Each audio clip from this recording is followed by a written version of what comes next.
क्या आपने कभी एक पिंजरे को देखा है? जाहिर सी बात है कि हम में से कितने लोग होंगे जिन्होंने पिंजरों को नहीं देखा होगा। हम में से कितने लोग होंगे जिन्होंने परिंदों को, पक्षियों को, उड़ती हुई उन चीज़ों को जो आज़ादी को डिफाइन करते हैं हमारे लिए, उड़ान को डिफाइन, परवाज़ को डिफाइन करते हैं हमारे लिए, उनको कैद ना किया हो।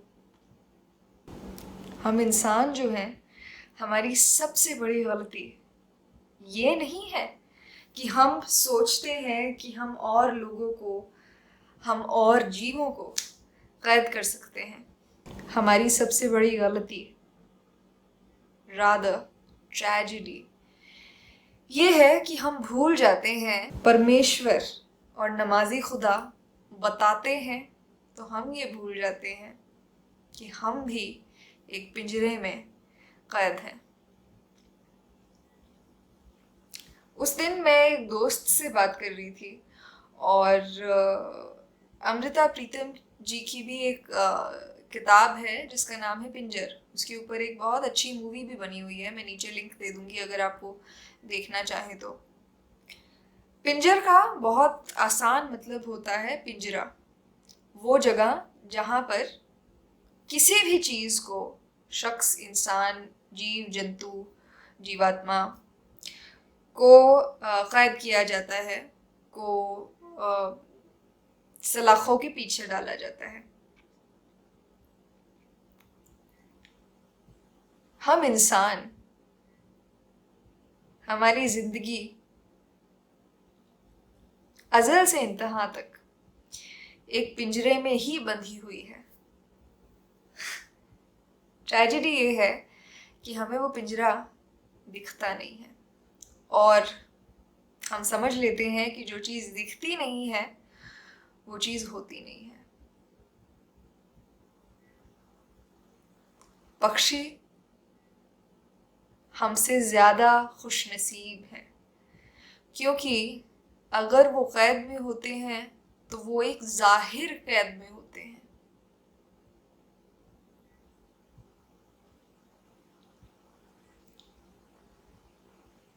हमारी कैद जो है वो जाहिर नहीं है, वो गायब है, वो कि जो दिखती नहीं है मगर है। Ever looked at a rib cage? Ever thought why it is called a rib cage?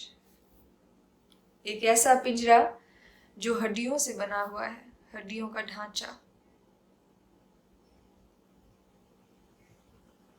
वो पिंजरा जिसमें हमारे दिल, जिगर सब कैद हैं। तो हमारा पिंजरा, हम इंसानों का पिंजरा, हमारी सलाखें हमारे अंदर ही बनी हुई हैं। तो हमारी खुशनसीबी भी हमारे अंदर ही है, हमारी बदनसीबी भी हमारे अंदर ही है और ढूंढते हम हर चीज़ को, आज़ादी हो, बुलंदी हो, परवाज को, बाहर है। ऐसा क्यों? किसी ने कभी नहीं सोचा। तो मैं ये बातें जो है हवा में नहीं करना चाहती। मैं चाहती हूँ कि जो मैं कहूँ उसके पीछे एक एस्टैब्लिश्ड फैक्ट हो, उसके पीछे एस्टैब्लिश्ड सोर्सेज हों, जिससे कि मेरी बात सिर्फ बात ना रहकर एक मजबूत कॉन्टेक्स्ट बने। तो पहली पिक्चर जो आज की हमारी बातचीत हुई है, जो मैं रेकमेंड करना चाहूँगी वो है पिंजर। दूसरी पिक्चर जो मैं रेकमेंड करना चाहूँगी वो है दृष्टि। और तीसरी मैं शायद अपनी लिखी एक नज़्म रेकमेंड करना चाहूँगी जिसका नाम है बुलबुल। तो वो नज़्म जो है उसको पढ़ने का तरीका जो है वो मैं नीचे दे दूँगी।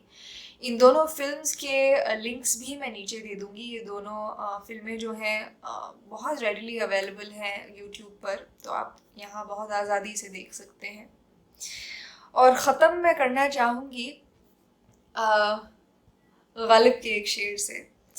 तो हर वीकेंड पे मेरी वर्कशॉप्स होती हैं और वो मेरे लिए बहुत अच्छा एक समय होता है क्योंकि वो बहुत सोल स्टिम्युलेटिंग और मेरे जहन को बहुत एडिशन, सब्ट्रैक्शन, मल्टीप्लिकेशन, डिवीजन से वो गुजरने देती हैं। तो ये एक बहुत अच्छी बात है। तो गालिब का वो शेर है, क़ैद हयात या बंदो गम, असल में दोनों एक हैं। क़ैद हयात या बंदो गम, असल में दोनों एक हैं।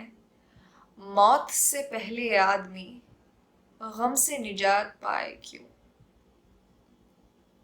मौत से पहले आदमी गम से निजात पाए क्यों? ये गालिब का एक सवाल है और सवाल में ही एक जवाब छुपा हुआ है।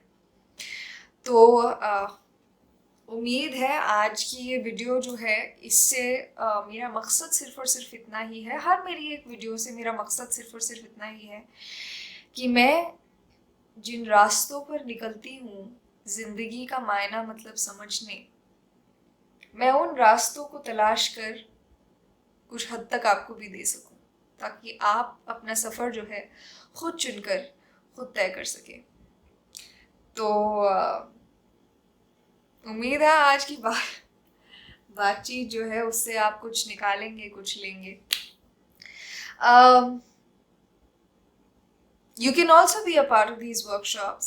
I am conducting a poetry-based workshop in June and July. It's called अर्क-ए-ज़बान, यानी कि the essence of a language, जहाँ पर हम हिंदुस्तानी उर्दू की के बारे में बातचीत करते हैं, उसकी तारीख, उसकी हिस्ट्री, उसका इतिहास समझते हैं और फिर शेर व शायरी के शगफ़ की तरफ जो है रुख करते हैं और गज़ल नज़्म को ज़्यादा तफसील से समझते हैं। मैं उसका टिकट लिंक भी नीचे दे दूँगी। मैं उम्मीद से बैठी हुई हूँ कि आप में से बहुत लोग जो शेर व शायरी में एक रुचि रखते हैं और सुखन के मुरीद हैं, वो इस वर्कशॉप में ज़रूर आएंगे। मैं आपके इंतज़ार में बैठी हुई हूँ। तब तक ख्याल रखें, पढ़ते लिखते सुनते सुनाते देखते ज़िंदगी जीते रहिए। मैं मिलूँगी आपसे अगली दफ़ा।